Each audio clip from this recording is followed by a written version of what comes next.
agenting. First question, what convinced you to become a real estate agent? What convinced me to be a real estate agent was my high school teacher.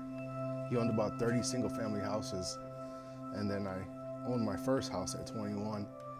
Then I purchased some more houses and a rental unit, even a house on a tax sale, and then also a multi-unit.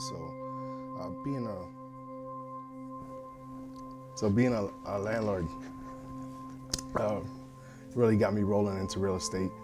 And I always wanted to see inside of a property. And every time I would want to see inside of a property, I would have to call my real estate agent. And I was like, you know what? I think I'd rather stop bothering my real estate agent, and I'd rather just do it myself. Okay. So. I mean, that's fun. What do you need to specialize in? Like, is there anything you need to know? Like, what are some key things that helped you throughout the way to become a real estate agent? You got to have a background of construction, some knowledge of some type of real estate, how the operations work. That's about it. Yeah. How do you determine a price on a home? Like, how do you go from, like, because some houses, like slabs, go for, I mean, now they're like 180. Like, how do you determine the pricing of a house? So first of all, what we do what's called we do a MLS search, or we do a CMA, which is a cost market analysis of the property. And what that does is we look at the bedrooms, we look at the bathrooms, the square footage, the fixtures, the finishes of the house, the type of the house that it is. We do a whole search on that from about 6 months until current properties are on the market, and we see what they're going for. That's what helps us determine the list price of the property. Okay. What are some strategies that you use yourself to sell homes? Well, I can't tell all my secrets, but come on, just give us a little bit. No, as far as strategies go, we just try to put the best price out there. That's the best price. So if I'm on the buyer side, I try to get them the best price for their house, or I try to get them to purchase the house at the best price of their budget. And if I'm on the seller side, I try to get them the best price that get them the most money for their property. Okay, that's cool. How familiar are you with the local market in Hammond? Like, I know, because we talked earlier before you were a region guy. So how does that help with, like, Hammond? Like, how is it different from each town? It's not too different from each town. I specialize all in Northwest Indiana, so Hammond, Munster, Whiting, East Chicago, just pretty much everywhere. But I'm pretty familiar with the market in Hammond. I just sold my house in Hammond, which was 2 weeks ago.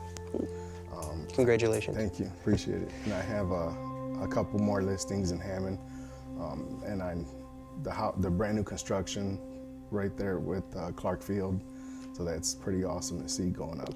Oh, that's good. And I also attend the annual Realtors Breakfast hosted by the city of Hammond. Oh, I didn't even know that was a thing. I'm gonna be completely honest. Yeah, it's pretty informative. Oh yeah. How do you approach, and what is your mindset to setting offers? Like, going on from each side with the buyer and with the seller? So like I said before, when I get a buyer, my goal is to get them the house that they want, their dream house, at the cost within their budget. If I'm on a seller side, I'm gonna try to get them maximum amount of money for their property. Okay. So here's a question I have.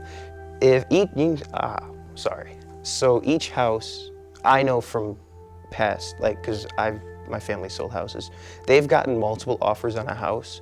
How do you know which offer is right for that family, or for the buyer or the seller? How do you determine that? Well, I have to present all offers to my client, whether it be a lowball offer or multiple offers over list price. And I have to break down each offer, because just because they might be getting the offer at list price, that doesn't mean that that's the best deal for them, because they might have to pay sellers. They might have to pay sellers concessions. They might have to help them with some down payment assistance. They might require like a appliance package or something like that. So it might not be the best offer for them, but I have to navigate with them and see what the best offer is. Okay. How important is, so there's some houses that are how do I put this nicely? They're worn down. How do you base offers off of a house that needs a little fixing up? Well, it depends. What side are you on? It depends if you're on the buying side or the selling side. Oh, So which side, it just depends on which side they will be on. okay. If you're on the buyer side, of course, you're probably not going to want to offer full price, but you just have to run comps and see what the houses go for in that market. Okay. What are some challenges that you faced with offers? Like if there's an offer, like what are challenges that you've come across with? With offers, just breaking them down, navigating them, because it has to make dollars and cents. We just have to figure it out and break it down to the client as far as what works out best for them and a timeline. Maybe they want to close sooner or later, they want to push out, or sometimes their offer is contingent on selling their property. So it just all depends. There's tons of factors that go into explaining the offer to the client. Okay. What are some, oh, I'm sorry, my mind went blank. Could you give us a little explanation of how an offer works?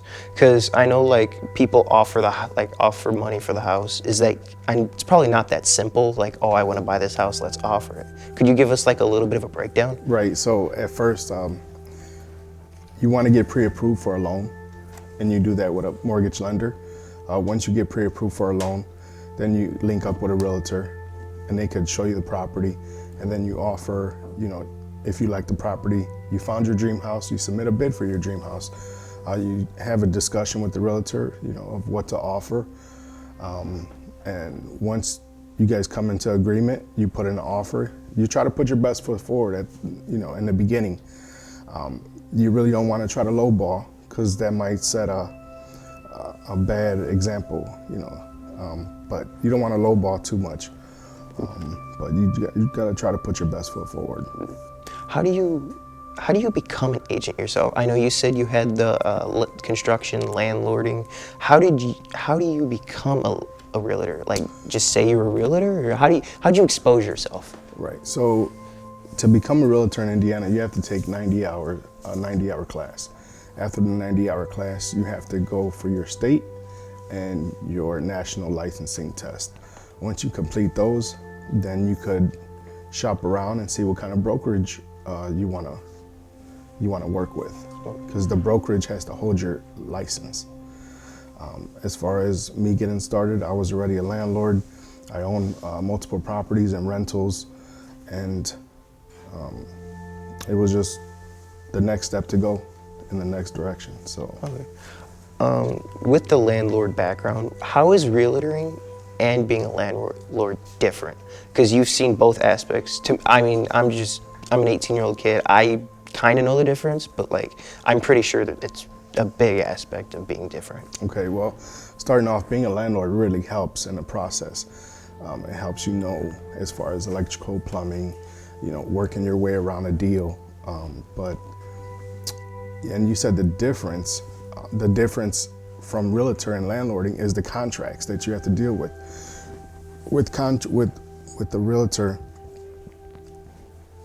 Keep going. with a realtor, you have to navigate the contracts, and you have to talk to the customers, and you have to talk to the clients and navigate those contracts. And there's so many laws and everything that you have to abide by as far as being a realtor, and landlording is you don't have to deal with all that. Okay. I know you probably can't get very personal with this question, but do you have a story of a house or a family that you dealt with that's wow, that's really changing me? Because I know there's some inspirational stories out there. Is there anything that was inspired you? I know you can't give names because it's something like that, but give us a little bit of an insight about it. You come across so many people nowadays. Oh, keep going, sorry. All you want to do is you want to help them, and when they find their dream home, you got to try hard. You got to do your best to try to give them the house that they want, and it's hard navigating those deals because it's their house that they want, but there's 3 or 4. We hit Oh.